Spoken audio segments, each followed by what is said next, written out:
دریائے نیل کے نام۔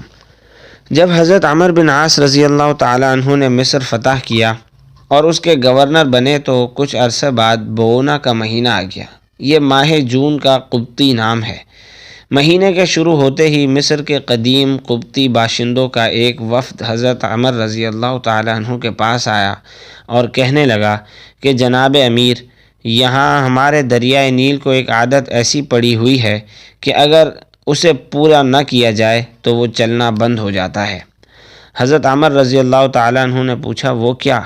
کہنے لگے عادت یہ ہے کہ بونا کے مہینے کی 12 راتیں پوری ہو جاتی ہیں تو ہم ایک نوجوان دوشیزہ کو تلاش کر کے اس کے والدین کو راضی کرتے ہیں اور اسے بہترین زیور اور کپڑوں سے آراستہ کر کے دریائے نیل میں ڈال دیتے ہیں۔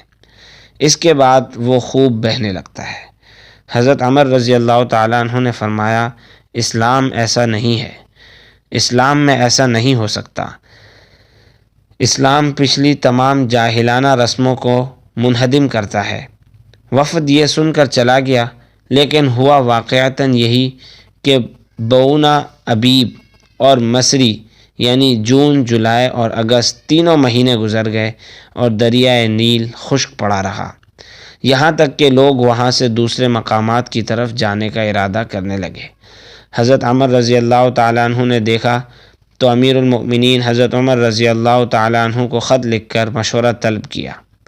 حضرت عمر رضی اللہ تعالیٰ عنہ نے جواب دیا کہ تم نے ٹھیک کیا، اسلام واقعی پرانی رسموں کو منہدم کرتا ہے۔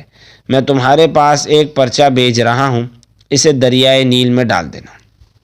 حضرت عمر رضی اللہ تعالیٰ عنہ نے وہ پرچہ کھول کر دیکھا تو اس میں لکھا تھا، ترجمہ: اللہ کے بندے امیر المومنین عمر کی طرف سے مصر کے دریائے نیل کے نام، حمد و صلات کے بعد، اگر تو اپنی مرضی سے بہا کرتا ہے تو بہنا بند کر دے، اور اگر خدائے واحد و قہار ہے جو تجھے چلاتا ہے تو ہم اسی خدائے واحد و قہار سے دعا کرتے ہیں کہ وہ تجھے بہنے پر مجبور کر دے۔